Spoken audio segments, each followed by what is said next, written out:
जय श्री राम। कैसे हैं आप सब लोग? आशा करते हैं कि आप सभी लोग अपने घर स्वस्थ होंगे, खुश रहेंगे, हैप्पी होंगे। आज हम फिर से आप लोगों के लिए एक महत्वपूर्ण जानकारी ये लेके आए हैं। क्या कच्चे कलवे होते हैं? कच्चे कलवे क्या क्या कर सकते हैं और कच्चे कलवे जिनके जीवन में आ जाते हैं उनके जीवन कैसे नरक हो जाता है। एक ऐसी कहानी, एक ऐसी हकीकत आप लोगों से हम शेयर करने वाले हैं, जो कि ये कहानी नहीं, एक हकीकत है और ये अपने ही हरियाणा सोनीपत की ही कहानी है। और इस तरीके से एक हमारे पास भाई आए थे, उन्होंने ये सब चीज़ें बताई थी। तो जब उनमें हमने उन पे काम किया तो फिर काफ़ी सारी चीज़ें बाहर निकली और आज मैं आप लोगों से वो शेयर करने वाला हूँ। तो ये वीडियो बड़े ध्यान से सुनना, और इसमें कोई भी चीज़ जोड़ी नहीं गई, सब हकीकत है। और इसे बड़े ध्यान से सुनना, क्योंकि मैं आप लोगों को बताना चाहता हूँ कि तंत्र क्रिया से आप लोगों के जीवन में क्या क्या हो सकता है। इसलिए मैं सिर्फ आप लोगों तक ये जो कहानी लेके आता हूँ या कुछ भी मंत्र जाप वगैरह कुछ भी भगवान के बारे में बताता हूँ, इसलिए बताता हूँ कि आप इन चीज़ों से बच के रहो तंत्र क्रिया से। अगर आप पहली बार आए तो चैनल को सब्सक्राइब कीजिएगा, लाइक कीजिएगा, शेयर कीजिएगा, क्योंकि ये जो आज हम बात बताने वाले हैं खुद के आप बीती इंसान के ऊपर की बातें हैं जो आज आपसे शेयर करने वाले हैं। देखिए, ये जो कहानी है ये एक बहुत अच्छे परिवार की कहानी है और बहुत ही ईमानदार और बहुत ही मेहनती परिवार की कहानी है और बहुत साफ़ सुथरे लोगों की कहानी है। और ये हकीकत है। मैं बार बार कहानी बोल रहा हूँ क्योंकि लोगों को थोड़ा सुनने में लग रहा हो कि हकीकत है कि कहानी हकीकत है।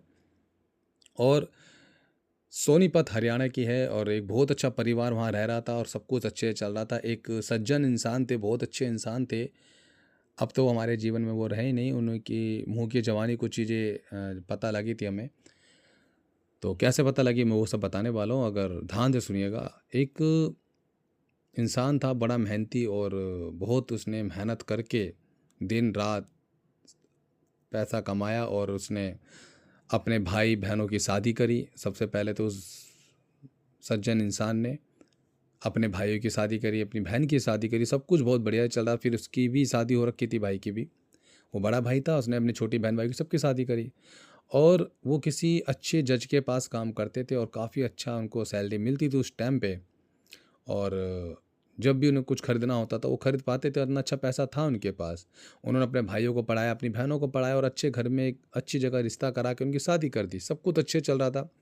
कभी भी उन्होंने दौलत से प्यार नहीं करा और कभी भी उन्होंने किसी पैसों से अहमियत नहीं दी। उन्होंने परिवार को अहमियत दी, हमेशा परिवार के लिए ही करा। और उनको बदले में क्या मिला? उनको मिली मौत। हाँ जी, बदले में उनको मौत मिली। कैसे मिली वो सब बताने वाले, ध्यान से सुनना।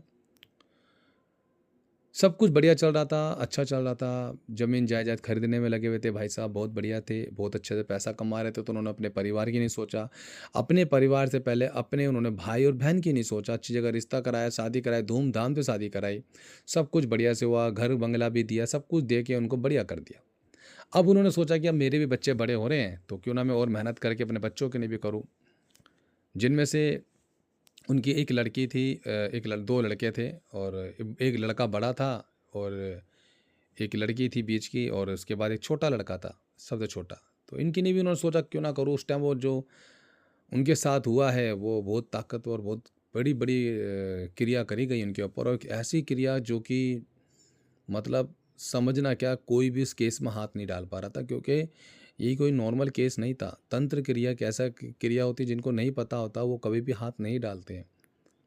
और इस तंत्र क्रिया में क्या करा गया, ये जो भाई थे, जो सज्जन थे, जिन्होंने अपनी बहन भाई की शादी करी और बहुत अच्छे से जी रहे थे अपना जीवन और बहुत बढ़िया से पूजा पाठ करते थे।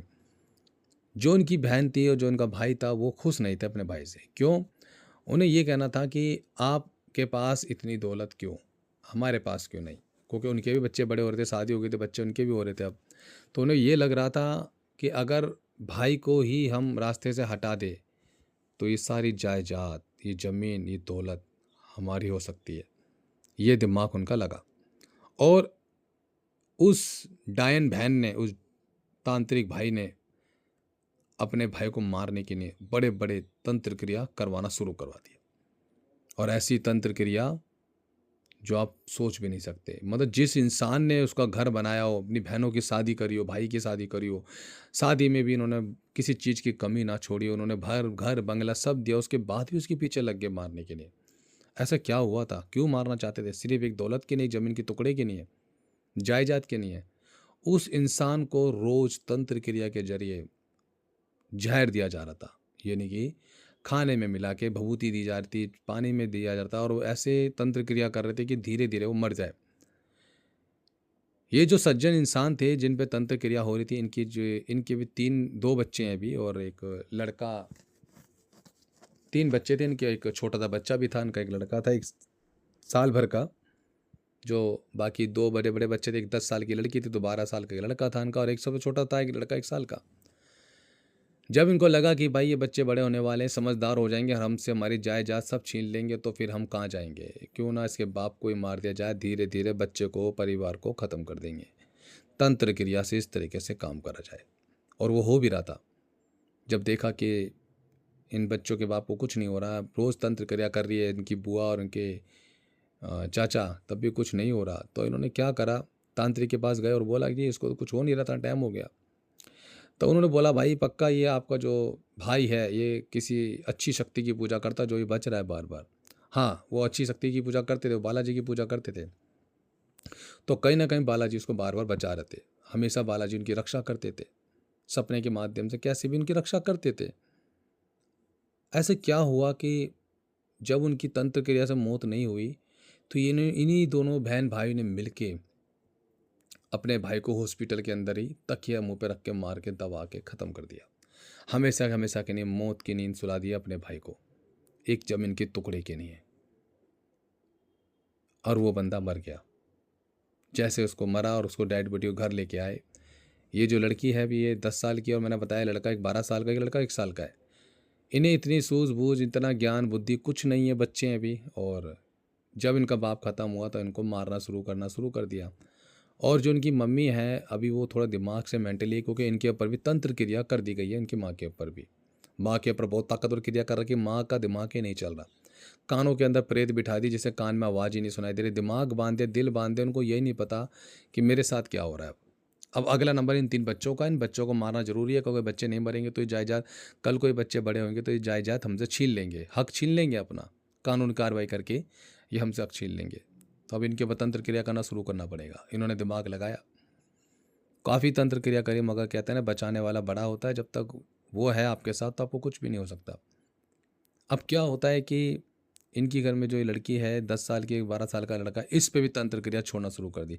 अब ये लड़की बहुत ना, जी जो हमारी बहन है, मैं इनका नाम नहीं लूँगा, ये काफ़ी समझदार और काफ़ी होशियार, काफ़ी पढ़ी लिखी, मतलब पढ़ना चाहती थी, आगे कुछ बनना चाहती थी जीवन में, ये जज बनना चाहती थी, इसका सपना था कि मैं एक जज बनूँ, एक अच्छा अफसर बनूँ और सरकारी गवर्नमेंट जॉब पे। हमेशा जब इसकी जॉब का ये देने जाती थी 1 नंबर से, या कुछ टाइम बाद जब बड़ी होती है ये बच्ची, तो बहुत अच्छी पढ़ाई कर लेती है, जब ये हो जाती है 20-22 साल की, तो जब ये लड़की जो है अपने, जब भी जॉब के लिए जाती, देने के लिए इंटरव्यू वगैरह गवर्नमेंट जॉब के लिए, हमेशा 1 नंबर से पीछे रह जाती थी। कहीं ना कहीं तंत्र क्रिया इतनी तगड़ी करी गई थी कि ये जॉब कर ना पाए, गवर्नमेंट जॉब। और इस लड़की के जीवन नरक हो गया। इसके जीवन में एक लड़का था जो उसको काफ़ी सपोर्ट करता था, जो कि बचपन से इसके साथ रहा है, क्लासमेट, और ये उसको पसंद भी करती थी और ये चाहती थी कि मेरी शादी इससे हो।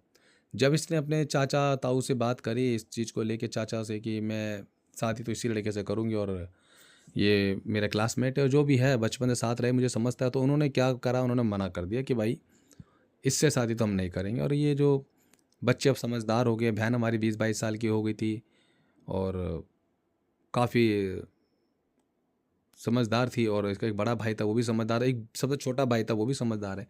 तो नहीं नहीं करा रिश्ता, ऐसे तंत्र क्रिया करवा दी कि लड़की ने खुद ही मना कर दिया, जी मुझे तेरे से शादी करनी नहीं है। लड़ाई झगड़े होने लग गए इनके, क्योंकि इनका जो ताऊ और जो चाचा थे, जो भी इनकी बुआ थी, वो यही चाहती थी कि इनके जीवन में इनकी शादी भी ना हो और ये तंत्र क्रिया से पागल हो जाए, पागल होकर मर जाए। तीनों बहन भाई ये पागल हो जाए और पागल होकर ये मर जाए, और जो इनकी जो ज़मीन है, जो भी इनकी ज़मीन जायदाद है, जो भी टुकड़ा है ज़मीन का, वो सब इनके नाम हो जाए। तो इन पर पागल करने के लिए कर दिया गया, और उस लड़की की शादी नहीं हो रही थी, और लड़की को इस तरीके से कर दिया गया कि लड़के से नफरत करने लगी। लड़के के ऊपर भी तंत्र क्रिया करवा दी गई, क्योंकि उनको नाम उम सब पता था, तंत्र क्रिया हो सकती थी और आराम से आसानी से हो गई। अब जब तंत्र क्रिया हो गई, तो जो सबसे छोटा वाला भाई है वो बड़ा परेशान हो रहा था कि ये क्या हो रहा है, मेरी जो बहन है आज ही बच्चों जैसी हरकतें क्यों करने लगी है। अब धीरे धीरे वो बातें, चीज़ें बढ़ती जा रही हैं, क्योंकि चीज़ें रम चुकी है शरीर के अंदर, और प्रेत काफ़ी ताकतवर हो चुके हैं और शरीर में रह भी रहे हैं। तो बहन, दिमाग काम नहीं करता था, बच्चों जैसी हरकतें करना, जैसे मर्जी बैठना, वो समझ नहीं पा रहा था ये हो क्या रहा है। तो इस बच्चे ने डॉक्टरों को दिखाया, डॉक्टरों ने चेक करा, डॉक्टर ने बोला ये मेंटली डिस्टर्ब हो चुकी हैं, ये है, जो है, पागल है, जो भी मतलब दवाई गोली चली। और वो बताता है कि मेरी बहन कम से कम 4-4 घंटे तक मेरी बहन सोती रहती थी, काफ़ी लंबे तक उसकी चीज़ें रही है, और सोना रहता था, सोती रहती थी, और इसी तरीके से दिक्कतें बढ़ती गई। अब परेशान हो गए कि ये हो क्या रहा है, डॉक्टरों की दवाई से 4-4 घंटे, 5-5 घंटे, 10-10 घंटे सो रही है बहन। ऐसे तो ये बहन पढ़ नहीं पाएगी, और बहन पढ़ेगी नहीं तो कैसे काम चलेगा भाई, पढ़ना भी ज़रूरी है, बहन की गवर्नमेंट जॉब की तैयारी हो रही है। कुछ समझ नहीं आ रहा, मगर हरकतें बच्चों जैसी हो रही, पढ़ाई तो कोई और ही कर रहा था, उसके शरीर में आके बच्चे पढ़ाई कर रहे हैं। आप समझो कि दिमाग चला रहे थे बच्चे उसके। अब इस बच्चे ने क्या करा, जो सबसे छोटा लड़का था, इसने देखा कि यार मेरे बड़े भाई पे भी कोई ना कोई आता रहता है और बड़े बुजुर्ग जैसी बातें करता है, ये क्या हो रहा है, हो क्या रहा है, कुछ समझ नहीं आ रहा है। तो किसी दोस्त से पूछा उसने अपने कि यार ये ऐसी चीज़ें क्यों होती, तो उन्होंने बोला भाई हो सकता है कोई किसी ने कुछ करवा दिया हो। तो इस लड़के ने क्या करा, मैं नाम नहीं ले रहा, हर बार बता रहा हूँ, इस बच्चे ने यूट्यूब पे सर्च करना शुरू करा कि ये चीज़ें होती क्या हैं। जब उसने देखा कच्चा कलवा, मसान, ये चिप चीज़ें ऐसे ऐसे नुकसान करते हैं, घर में लड़ाई झगड़ा करवाते हैं, पूजा पाठ नहीं करने देते हैं, घर में सोते सोते रहते हैं, और मलिन सपने आते, गंदी चीज़ें दिखती हैं, सपने बच्चे दिख रहे, लड़कियां दिख रही छोटी छोटी सपनों में।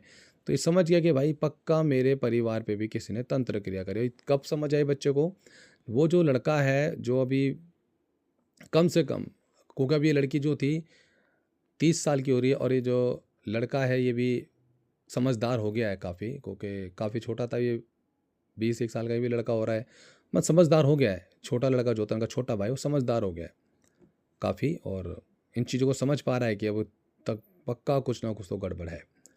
तो उन्होंने यूट्यूब पे सर्च करना शुरू करा, तो उसे जब पता लगा कि कच्चे कलवे ऐसी चीज़ें करते हैं, सपने बच्चे दिखना, पेट में दर्द करना, नाभि में दर्द करना, सपनों में कोई आके गलत काम करना, वगैरह वगैरह ऐसी चीज़ें जब होने लगी, तो समझ गया भाई पक्का कुछ गड़बड़ है। तो किसी यूट्यूब चैनल के माध्यम से किसी दरबार से जुड़ा ये, और वो जो दरबार था वो मेहंदीपुर में लगता था, वो सब सिर्फ महीने में एक बार लगाते थे दरबार, और ये वहाँ पहुँचे। जब वहाँ पहुँचे तो वो बहन को लेके गया, अपनी भाई को लेके गया, अपनी माँ को लेके गया, और वहाँ जाकर जब देखते हैं, जब इनका नंबर आता है, स्कैनिंग होती है, इनकी चेकिंग होती है, तो जो भगत जी थे उन्होंने चेक करा और बोला भाई इस पे तो छोटा मसान है और एक ही प्रेत है, और इसको एक प्रेत है बस, इसके ऊपर इसको इसके संकट कटवाओ, इन पे से गोला वोला उतरवाओ, ये ठीक हो जाएगी। तो आपको आना पड़ेगा 5-6 हाजिरी। उन्होंने भाई इस तरीके से 5-6 हाजिरी, 8-10 हाजिरी लगाई, मैं कुछ फ़र्क नहीं पड़ा। अब ये लड़का समझदार है, सबसे छोटा वाला, ये कह रहा अगर यार ऐसे ही चलता रहा तो सारा जीवन नरक हो जाएगा, वैसे हमारे पास कुछ नहीं रहा अब। तब इसने क्या करा, किसी और से भी पूछा कि कैसे ठीक हो सकता है। फिर ये पंडोगा सरकार भी गए, फिर ये कैंची धाम भी गए, मगर कहीं भी कुछ नहीं हो रहा था। काफ़ी बड़े बड़े धामों में गए हैं ये, जहाँ पे कुछ नहीं हो रहा था। अब इन्होंने इत्तेफाक से शायद हमारा शिव कालका धाम का यूट्यूब चैनल देखा, और इस दरबार के अंदर आप लोगों ने भी देखी होगी वीडियोस के मसान सबसे जल्दी इस दरबार में निकले हैं। तो इस बच्चे के दिमाग में ऐसा आया कोई ना, इस भाई से हम लोग इस चैनल के माध्यम जुड़े, और मैं उस टाइम हम लोग रोज़ लाइव भी आते थे शाम को, तो रात को 10 बजे, तो ये लाइव जुड़ा और उसकी पूछा दी गई। जब इस भाई की पूछा दी गई तो इस भाई को विश्वास हो गया कि ये दरबार सच्चा है और यहाँ पे काम हो सकता है।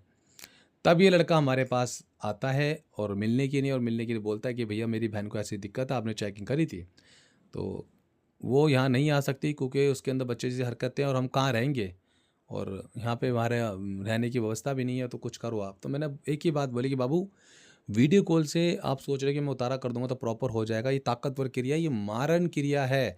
आपके साथ साथ आपके पूरे घर में क्रिया कर रखी है, और याद रखना तंत्र क्रिया में जो मरेगा वो प्रेत योनि में ही जाता है। मैंने इसको तो लाना पड़ेगा, लाने से ही इसके सर पे हाथ धर के ही हम चीज़ें निकाल पाएंगे। तो उसने बहुत मेहनत करी बच्चे ने, और अपने परिवार को लेके आता है हमारे दरबार के अंदर। जब हमारे दरबार में आता है तो जो लड़की थी वो इस टाइम बहुत 32 साल की हो रही है, 30-32 साल की। अब इसके अंदर वही बच्चों जैसी हरकतें, जैसे कोई 7-8 साल का, 9 साल का बच्चा हो, छोटा सा आया, आती है और बैठती है और खेलना कूदना शुरू कर दिया। भाई हम भी बड़े कंफ्यूज हो गए, भाई कैसे करेंगे, क्योंकि भाई ठीक करना बहुत ज़रूरी है, और हमारे भाई यूट्यूब के माध्यम से इतनी दूर से हमारे पे आए हैं।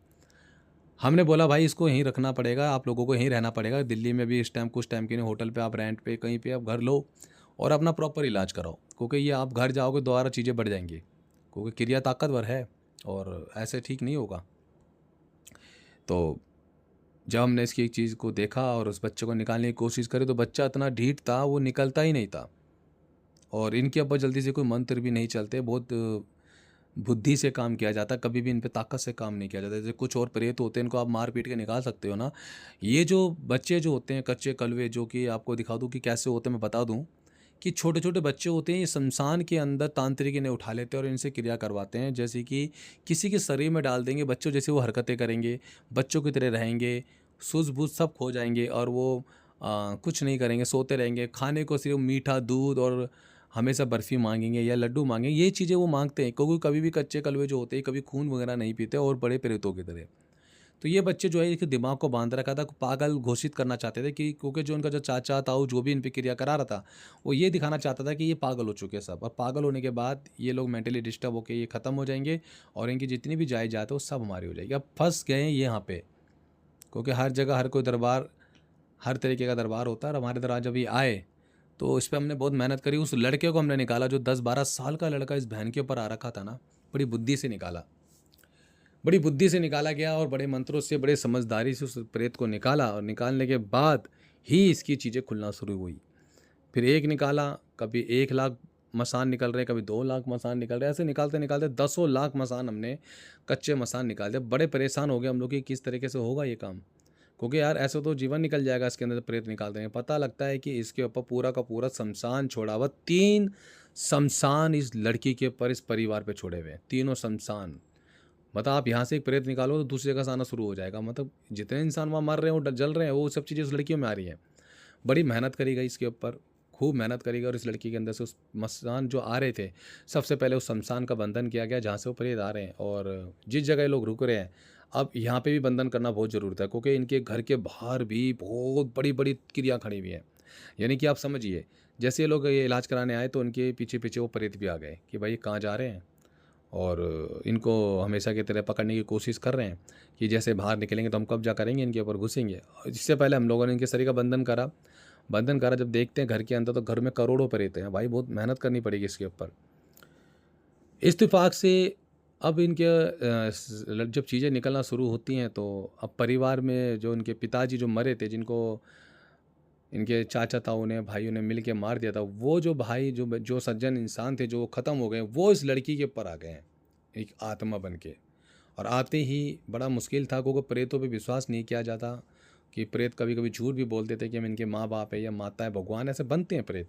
तो बड़ी मेहनत करी गई और देखा गया कि ये कौन है, कैसे, अपनी शक्तियों से देखा गया, बहुत ज्ञान लगाया गया, बहुत मेहनत करी उस बच्ची के ऊपर हमने। कम से कम एक ही इंसान के ऊपर, एक ही बहन के ऊपर हम लोगों ने 5-5, 6-6 घंटे मेहनत करी है। जब उसके पिताजी ऊपर आए तब वो रोने लगे, और रो के जब मैंने उनसे पूछा कि बताओ कौन हो आप, सच सच बताना वरना छोड़ूंगा नहीं, तब उन्होंने बताया कि मैं इस लड़की का बाप हूँ और मेरा नाम ये है। और मैंने जब उनसे पूछा तो जो उनका बेटा बैठा था, मैंने नाम उम गोत्र गाँव सब पूछा तो सच सच बताया, और अपनी शक्ति से हमने बात करी, वो सच निकला।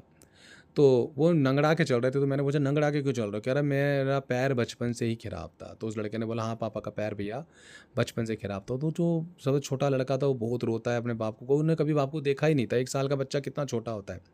तब वो बाप बोलता है कि बेटा रो मत, अब तो सही समय आ गया अब तुम लोगों को ठीक होने का, कभी भी दरबार मत छोड़ना और हमेशा जुड़ के रहना। और मुझसे वचन करवाते हैं कि आप भी इन्हें मत छोड़ना। हमने कभी नहीं छोड़ा बच्चों को, ना हम कभी छोड़ेंगे। और वो जो इनका जो बाप था वो रो रहा था, कह रहा था मेरे परिवार को पागल करने के लिए और मुझे मार दिया ऐसे ऐसे करके। तो हमने पूछा आप, अब अभी आप सोचोगे कि यार ये कैसे आपको पता लगा कि ये मरा कैसे। देखिए अभी ये जो बाप है, ये जो लड़की पे आए, इसी ने ही सब कुछ बताया था कि मुझे ऐसे ऐसे दवाई दी, जहर दिया गया, तंत्र क्रिया करी गई, मैं हनुमान जी का भक्त था, मैं जब नहीं मरा था वो मेरे मुंह के ऊपर तकिया लगा के मुझे हॉस्पिटल में मार दिया। ये सारी बातें उस आत्मा ने उस लड़की के ऊपर आके बोला है, क्योंकि वो वीडियो में डाल नहीं सकता, उस बहन का चेहरा आएगा और हम कभी नहीं चाहेंगे कि हमारी बहन का चेहरा दिखे तंत्र क्रिया से। अब वो लड़की जो है ठीक होना शुरू हो गई है, सारे बच्चे उसमें से निकलना शुरू हो गए हैं, कई लाख बच्चे हम निकाल चुके हैं। मगर हमने अभी भी बोल दिया कि अभी भी आप घर नहीं जाना, क्योंकि तंत्र क्रिया बहुत ताकतवर है आपके ऊपर और दिक्कत हो सकती है।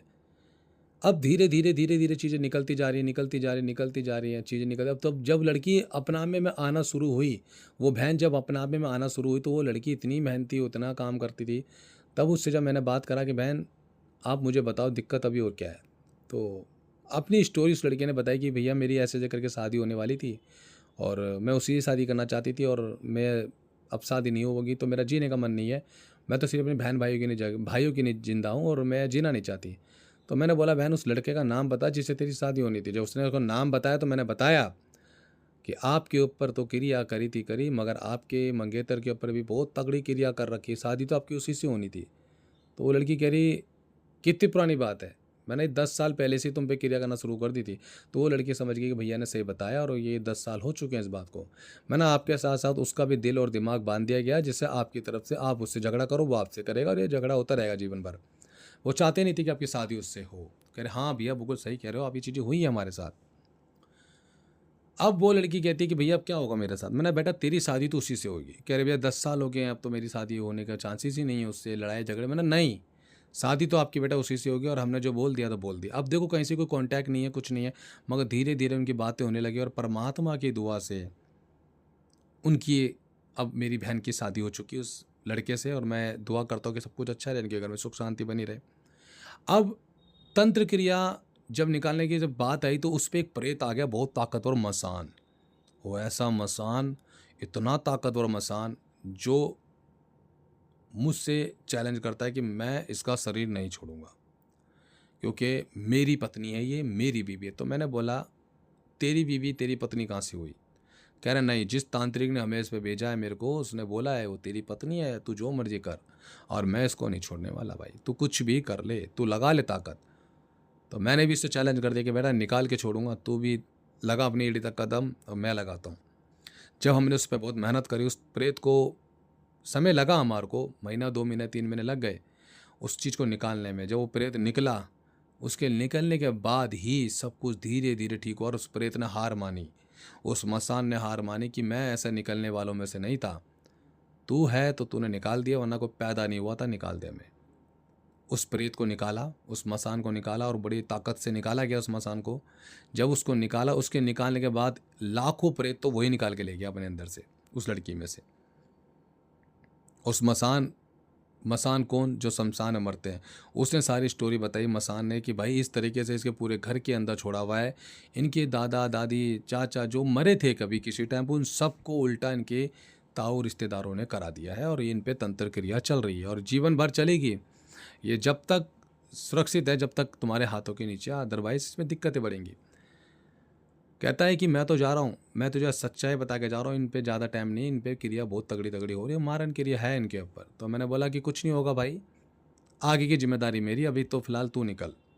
जब वो निकले तो उसमें से बच्चे निकल रहे थे, छोटे छोटे बच्चे। उन बच्चों से जब मैंने बात करी कि तुम्हें क्यों भेजा है, उसके ऊपर मैंने एक वीडियो भी डाली, आप जाके देखना। एक बच्चा बता भी रहा है उसके अंदर तंत्र क्रिया कि किस तरीके से हम लोगों को सिद्ध किया जाता है। तांत्रिक इन्हें कैसे उठाते हैं, ध्यान से सुनो।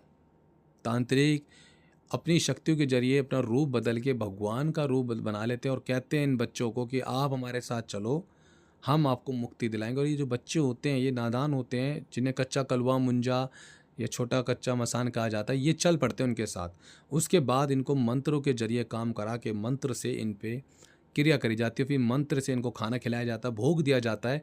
उसके बाद यही बच्चे किसी का दुश्मन भी बन जाते हैं। मगर कुछ बच्चे ऐसे भी होते हैं जो तंत्र क्रिया करने के बाद भी उसके साथ वो गलत नहीं करते, जिन पे गलत करने के लिए भेजा जाता है। हाँ जी, क्योंकि ये कहीं ना कहीं भगवान की भी कृपा होती है इनके ऊपर, श्री नारायण विष्णु भगवान की कृपा होती है कि इन पे जल्दी से कोई तंत्र नहीं चलता। मगर कहते हैं ना कि तांत्रिकों के पास साबर मंत्र हैं और काफ़ी बड़े बड़े मंत्रों से इनके ऊपर क्रिया करते हैं और भोग दे के इनको लालच दिया जाता है कि तेरे उनके शरीर में रहने से तुझे खाना मिलेगा, था तू भूखा मर जाएगा। बहुत सारी चीज़ें ऐसी बोली जाती है, तो उन पे माइंड को कर दिया जाता है, तो वही प्रेत इनके जीवन को नरक कर देते हैं। और आप बीती बताए कि इनके साथ ऐसी चीज़ें होने लगी। अब इनके भाई बहन पे सब पे क्रिया कटने लग गई। अब सब लोग धीरे धीरे ठीक होते जा रहे, बहुत सब कुछ ठीक हो गया।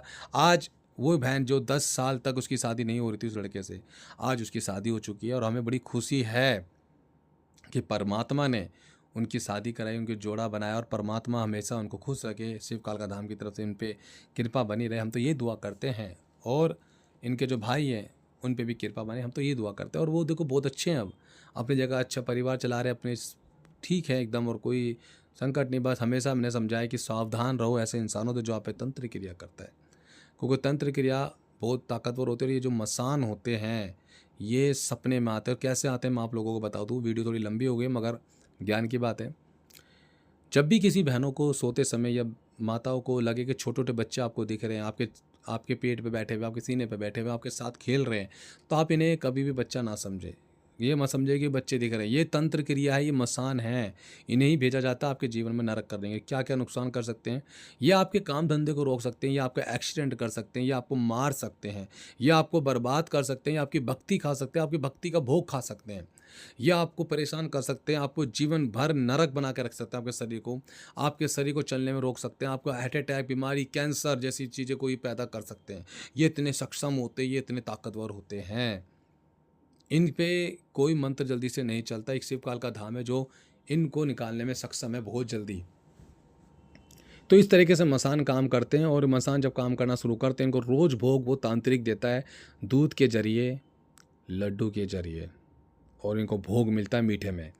जितना इनको भोग मिलेगा ये इतने ताकतवर हो जाएंगे, और ताकतवर होने के बाद ये आपके घर का पूरा सर्वनाश कर देंगे, बर्बाद कर देंगे, और मार भी सकते हैं। कैसे मार सकते हैं, इनकी जो दिमाग होता है इनमें इतना होता है कि ये समझ लो कि जो आप सोच रहे होगे ना, ये उस चीज़ को पढ़ लेते हैं दिमाग में बैठ के। मान लो आप किसी दरबार में जा रहे हो, उन्हें पता चल जाता है, तो ये लेडीज़ों को प्रॉब्लम देना शुरू कर देते हैं। बहुत सी ऐसी हमारी बहनें होती हैं, वो कहती हैं कि भैया जब भी हम दरबार आना चाहते हैं तो तभी हमारे को लेडीज़ प्रॉब्लम क्यों हो जाती है। तो आप समझिए तंत्र क्रिया है, ये बहुत समझदार होते हैं, ये कभी नहीं चाहेंगे कि आप ये ठीक हो, क्योंकि इनको खाना मिल रहा, भोग मिल रहा है आपके शरीर में, तो ये कभी भी आप लोगों को ठीक होने नहीं देंगे। इसलिए हमेशा मंदिरों में जाके जाप करें, पूजा पाठ करें, और किसी सच्चे दरबार से जुड़े जहाँ पे आपकी इन चीज़ों से बाहर निकाला जा सके, आपको बचाया जा सके। तो आज मैंने आपको बताया कि कच्चे कलवे होते हैं क्या, और कच्चे कलवे तांत्रिक कैसे सिद्ध कर लेते हैं, और तांत्रिक क्या क्या करवा सकते हैं। इस तरीके से मैंने बताया, और बहुत ताकतवर मसान इस लड़की में से निकले, करोड़ों प्रेत निकले हैं इस बहन में से। आज ये लड़की की शादी हो चुकी है, बहुत अच्छे परिवार में रह रही है, और हमें बड़ी खुशी है कि हमारी बहन ठीक ठाक है, और दुआ करते हैं आगे भी ठीक रहे। तो आप लोगों को लगता है कि आपको सपने में ऐसे कोई बच्चे दिख रहे हैं, मसान दिख रहे हैं, छोटे बच्चे दिख रहे हैं, आप समझ जाइए आप पे तंत्र क्रिया है। सावधान रहिए, और किसी को ऐसी दिक्कत लगती है तो आप शिव काल का धाम जो कि दिल्ली उत्तम नगर में लगता है, आप वहाँ आ सकते हैं और अपनी इस संकट को कटवा सकते हैं। समय लगता है थोड़ा सा, और चीज़ें हटाई जा सकती है। ऐसा कोई तंत्र नहीं है जो ना हटे, ऐसी कोई क्रिया नहीं जो ना हटे, क्योंकि ये प्रेत ही हैं जो आपके शरीर में बीमारियां पैदा करते हैं। बीमारियां कैसी, शुगर, कैंसर, लीवर में फैटी करना, लीवर को डैमेज करना, और कोई पैरों में दर्द रखना, शरीर में दर्द रखना, नाभि में दर्द करना, बात बात पे लड़ाई झगड़े होना, हस्बैंड वाइफ में झगड़े होना, और आपको लगता है कि आपके घर में बच्चे नहीं हो रहे, तो कहीं ना कहीं प्रेत होते हैं जो आपकी कोख को बांध देते हैं। बहुत सारी चीज़ें ऐसी होती हैं जो आप लोगों के साथ होते हैं, मरे सरे दिख रहे हैं, समझ जाओ तंत्र क्रिया है। तो ऐसी क्रिया से बच के रहे, सावधान रहे। और वीडियो बहुत लंबी हो चुकी है, और हकीकत कहानी मैंने आप लोगों को बताया। अगर आप पहली बार आए तो चैनल को लाइक सब्सक्राइब जरूर कीजिएगा, शेयर कीजिएगा वीडियो को, और कमेंट जरूर कीजिएगा इस वीडियो में आपको क्या अच्छा लगा, और जितना हो सके तो शेयर कीजिएगा। तो अगले टॉपिक में हम जल्दी मिलेंगे, और ऐसी बहुत कहानी हकीकत है, और हकीकत